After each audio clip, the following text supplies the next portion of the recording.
Okay, so I think this next rant I'm gonna have to set up with some pretext. Okay, so this next rant is ancient to me, and the fact that it happened in, I'm pretty sure, the year 2011. Yeah, pretty sure anyway. I think it happened from, oh no, it was late 2011 to mid 2012, meaning July, August, somewhere around there. But I'm gonna add some pretext to this rant just because I feel like it. Because I don't know, I wanna give you guys the background to how this happened. Okay, so I want to start with the 14-year-old me in 8th grade. Yeah, this is how old this is for me. To me this is ancient because I was in 8th grade. Yeah, that's 8th grade. But it was a very difficult time for me, as I've mentioned. There are some jokes on here or on this channel that I've made about my depression from that time period. And most of the time I did it with Bo, and you always hear Bo's reaction with or something to that some sort, or that's dark, or that's whatever. And that's usually stemming from the feelings I felt when I was 14-year-old, angst 14-year-old me. Like I said, I was depressed for no reason, and most of that stemmed, I don't know from what. I don't know what it was, but something tells me it might have had to do with Allie, my ex, at the time. But I don't know, something about my mind when I was 14 just did not work once I got into 8th grade. Like in 7th grade, I was I wasn't like the happiest. I mean, I kind of was because I had Percy Jackson and I had that literature class with Mrs. Alverson, which was the greatest literature class I've ever had in my life. Not to mention, I found my favorite sub in that class, Mrs. What is it? This is it's not Herbert. It's very close to that though. It's not Siebert. Oh my god. I always forget her name. And I know where to find it too. Oh, this might be a rant all on its own. But yeah, she was my favorite substitute teacher just because she liked me. And I liked her back. Like, I liked her as a substitute and she liked me as a student. And we always had like one-on-one conversations even in the middle of a class, and which is weird for me because I'd never really had that with anybody teacher-wise as a sub. And one that reoccurred so much. Like, I had her as a substitute so many times it wasn't even funny. Yeah, by the way, that's how you get this is a run achievement. You just sit there and wait for them to climb and you just kick them down. That's literally how I got that achievement. But I mean, honestly, in 7th grade, I just kind of went with it. I didn't really do anything. Really, I just didn't. I don't know what the word is. I wasn't depressed. I wasn't happy. I was just living. Really, I was just living and reading Percy Jackson, enjoying the hell out of that. Then again, when you're 13, you really shouldn't do much other than play video games and that kind of nature. But you really shouldn't have to fret about much drama at that age. But the sad part is that you probably do. Oh my god, that was quite amazing. I don't think 13-year-olds should deal with that much drama because it kind of destroys the junior high experience for a lot of kids. Like, even like, it really didn't destroy me, the drama I had in junior high, because I didn't have much. I literally didn't participate in any drama until 8th grade. Like, I had no drama in 6th grade because I was always in a resource class, and I had social studies and science as a normal class. Just 2 classes out of 9 that were normal. All the rest were in resource. And I had really no friends in 6th grade. That's sad, but it was true. I didn't really have any friends that I could sit with every day at lunch and make it constant. I didn't have constant buddies. That was one of my biggest fears in 6th grade, was finding someone to sit with. Would I be able to find anybody to sit with? Or would I have to sit by myself? And most of the time I did find somebody to sit with, and that kind of went into the beginning of 7th grade. But in 7th grade I did have two friends, Ben Tucker and Cody Dorsey, that I sat with at lunch, because those were really the only two stragglers also. Until I found a group, because we were forced to split up. We played tag at the lunch table, and the teachers didn't like that very much. Mrs. Hobbs did not like it at all. I don't even think it was Mrs. Hobbs, but I think they eventually split us up because we played too much tag at the table. So they were just like, kids, you need to find somewhere else to sit with, because you three are too much to handle. Okay, stop being assholes. Let us enjoy this. Okay, not be a babysitter. You're 12-year-olds. You're 13. You should act like a grown-up. No, you shouldn't. If you're 13, you should not act like a grown-up. In fact, that would be stupid. Why the hell would you want a 13-year-old to act like a grown-up? You want them to act their age, if you don't want them to act like a grown-up. That takes all the fun out of childhood.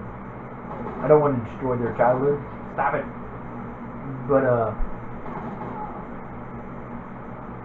and then I found a group, like a table that was full, that I filled the final spot with every day. And we would even go out, and I'd even play with them at recess. Oh, those were the days. Playing catch in a giant field. Awesome. And really, other than that, there wasn't much I did in 7th grade other than finding a constant table to sit with and flirt with one girl. I flirted with one girl in science class. In Mrs. Seaton's science class, in which Mrs. Seaton, while she's a nice lady, she had the personality of a serial killer. And when I say that, I mean, if you ever saw her smile, she was that teacher that you were like, holy boy, you would run that by me again. You mean her lips went up, curved upward, like in a smile-esque form? Because she can't smile. Okay, I had her in a full-year class, and she never once smiled. Okay, she was that teacher that you couldn't believe smiled if somebody said she smiled. But that and her personality was kind of dry. Her voice was always serious. But she was a nice lady. I honestly liked Mrs. C, even though she was the only teacher who ever gave me a D in junior high. That is not a lie. That is the only class I ever got a D in junior high. At least I got mostly C's in Mrs. Steipert's, may she rest in peace, science class. At least I got mostly C's. And I got mostly B's in Mrs. Wagner's science class. I got some C's, and then there's health, which is completely different. Anyway, I'm getting completely off track here with these teachers. But yeah, I flirted with this girl, and I eventually ended up dating her in 8th grade for a week. Yeah, go figure. But that was about all I did in 7th grade. Was I found an actual table to sit at. Well, I found an actual group to be with. I found an actual group that I could be with in 7th grade, and I flirted with a girl. One girl. That was it. That was all I did, other than go to Busch Stadium, but everybody went there because I was a 7th grade field trip. 8th grade, however, was completely different. Because 7th grade, 6th grade almost felt uneventful, other than me reading a crap ton. Okay, not reading. Listening to the series of Fortune Event a crap ton and trying to make friends and failing miserably. So it wasn't that great. It was pretty uneventful for 6th grade for me, actually. 7th grade, slightly more eventful. I became slightly more popular, and I wasn't as much of a reject as I was in 6th grade. And I made some good friends that I'm still friends with today. Um, so there's that. Um, however, oh yeah, and I flirted with a girl. So a lot more eventful than 6th grade, but not as eventful as 8th grade. Oh my. In 8th grade, I continued into 8th grade with that same group, that same 5 guys that I befriended in 7th grade. So you have Perry the Fairy, who is probably probably the guys I'm the closest to out of the bunch. You have Austin, who was the fastest and most athletic soccer dude. You had Seth Morgan, who kicked the soccer ball up my nose. That was fun.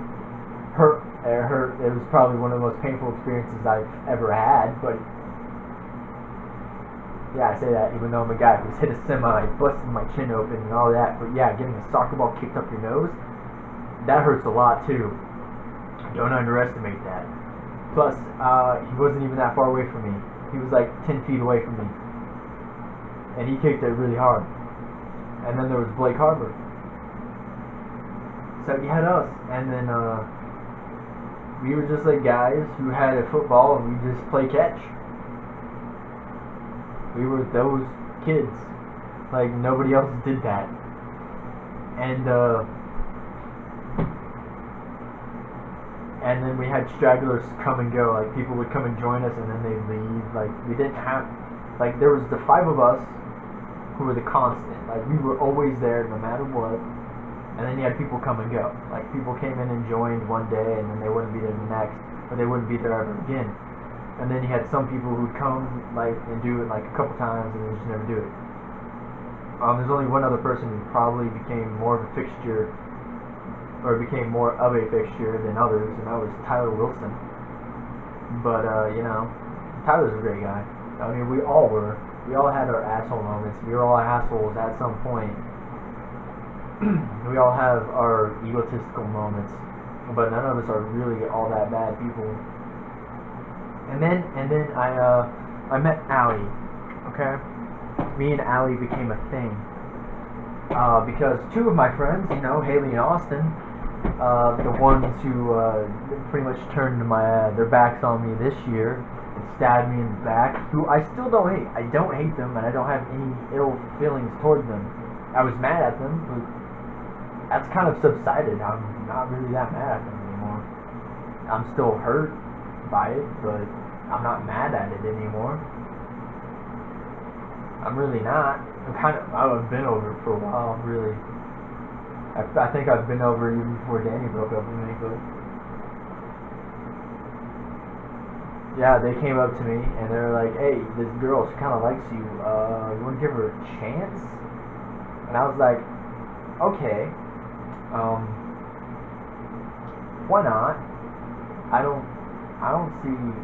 didn't see the pain in it. I never really had a girlfriend. So I was like, what's the worst that could happen?" And hell happened. I think God was up there smiling down upon me and saying, look at this idiot. Nothing bad can happen. He cracks me up. This one, he cracks me up. Oh boy, is he in for a rude awakening. He's gonna rue the day he ever said that. He will rue it. I swear to that. And then I just looked up and said, why? Why you gotta do me like this? But no, seriously, I don't regret dating Allie, honestly. I enjoyed my time dating Allie. I enjoyed being with her. That was BS glitch right there.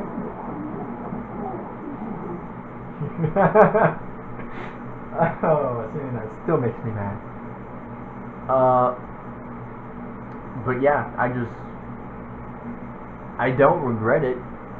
And by that I mean I don't regret dating her, because it was an experience that I probably wouldn't have wanted to miss regardless. Because I did a lot of new stuff when I was with her. Like, I found another group. I made more friends. Holy shit. Philip, you just made 5 great friends. I mean, 4 other great friends. You became a part of a group and you left them for them? Yeah, I left them for a girl. Okay? Okay. Yes. Okay, I didn't leave them per se. I still talked to them and I hung out with them every once in a while, but it wasn't as much as it would because, you know, sitting with her at lunch kind of had to. She's my girlfriend. Not only that, but guess who I met? Okay, I didn't meet. I already known Bo, but I wasn't friends with him. Like, good friends. Me and Bo have been friends since 6th grade, but we've been best friends since 8th grade. And here's the reason why we've been best friends. I was dating Allie, and he was dating Caitlin, and they were friends. And we all sat at the same lunch table, and we all hung out at the same spot at recess together.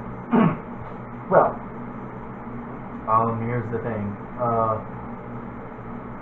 While yes, I had a lot of fun, in some retrospects, I look upon it, and I wish I would have been more happy. I wish I would have been more upbeat during that time, but I wasn't. I was hella depressed, I was hella antisocial, and I was hella just to myself, withdrawn.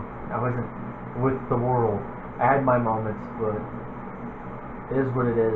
Me and Bo were great, and we've always been great as a duo, as best friends.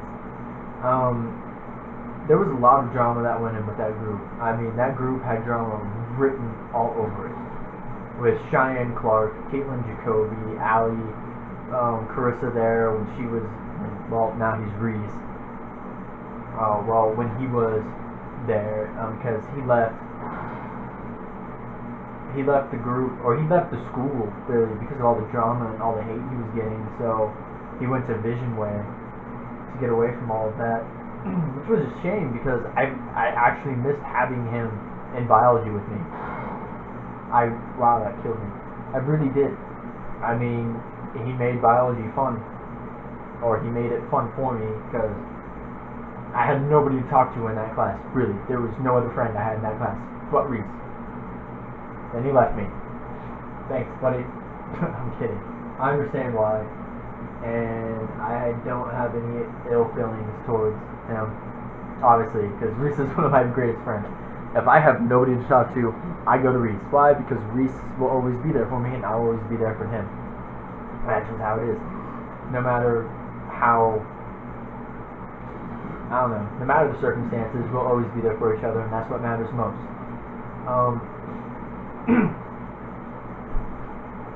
So, yeah, there was a lot of drama going into that. And I felt there was also Megan Goodall and Josie Ann, good old Josie Ann. I feel sorry for her because she was so quiet. She was so nice and innocent and just, she had to deal with a bunch of drama people. Like, that's not good. Not really. Anyway. So, yeah, there was a lot of drama and the fact, I mean, us boys weren't any, we were better at not doing drama shit, but we weren't completely innocent either, because, I mean, you had me, Bo, Isaac, Cameron, Noah, Griffiths. We had all of us, and some of us had our own drama parts to play in this, but most of the part I stayed as far away from that drama as I possibly could, and most of it was me and Allie being the centerfold. Okay, me and Allie were the centerfold of most of that drama. And come to think of it, wanna know who else was a part of it? Haley and Austin. Go freaking Fajibas Bagabas figure. They were a part of the drama too. No shocker there. We all know how used to drama they are. Oh, yeah. But the centerfold of that drama was mainly around me and Allie. Okay? A lot of that drama, me and Allie were the centerfold. We were the ringleaders. I sure as hell wasn't a ringleader in this.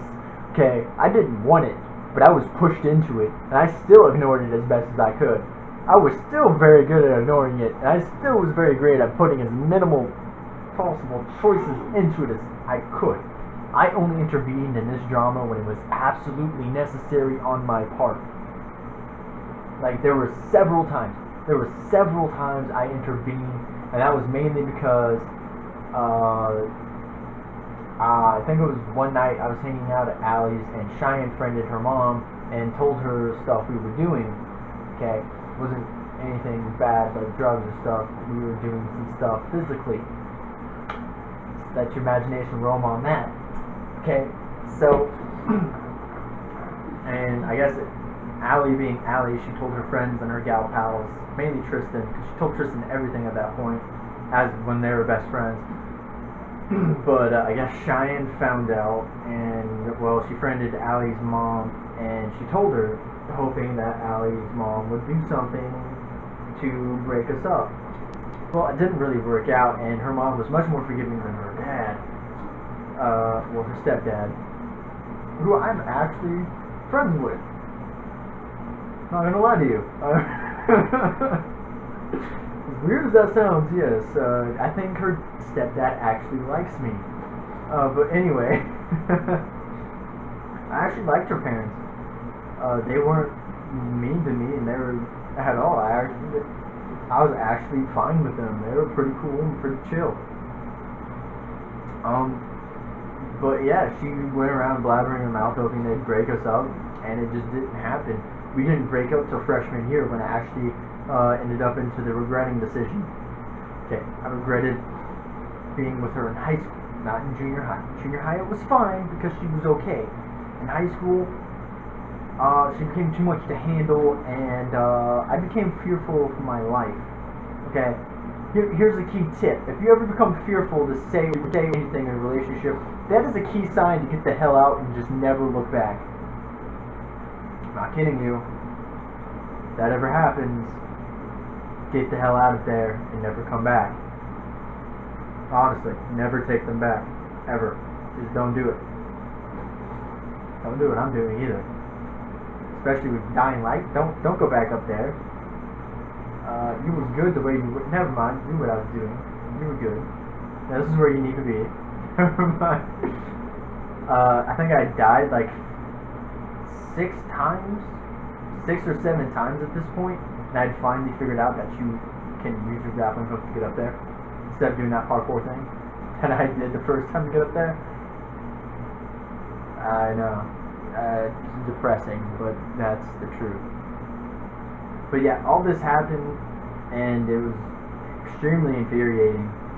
But I don't regret any of the times I was with her in junior high, because I actually enjoyed my time being with her in junior high, because she wasn't as abusive, verbally or physically. I mean, she was still abusive, but not by much. There was a summer in which I got bad, like verbally and physically, kind of. But I enjoyed it. I got a lot of friends out of it, which was a positive. I met Bo out of it. That was the biggest positive of it all. There's not much other than the fact that it was a living hell for me, but so much positiveness came out of it. Like, I became friends. I went to parties. Okay, let me clarify parties. Okay, it was just our core group hanging out at Tristan's house. Now, yes, another thing that was positive was I learned how to do stuff. Okay, I had my first kiss. I made out for the first time, and I did a lot of other firsts that I'm not going to explain, because it's nasty, okay? Kidding, it's not nasty, but it's not very appropriate for this either. But anyway, a lot of people think that Alicia was my next girlfriend after Allie, because I don't mention one in between them, which is a lie, because there was Ashley, but Ashley gets overlooked because it was barely a week. But, yeah. But that's a lie. There was a girl in between Allie and Ashley.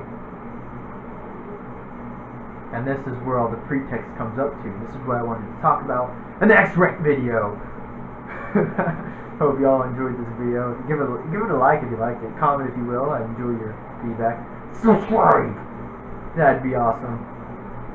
Hope y'all have a great day. Remember, only you can be the best you can possibly be. And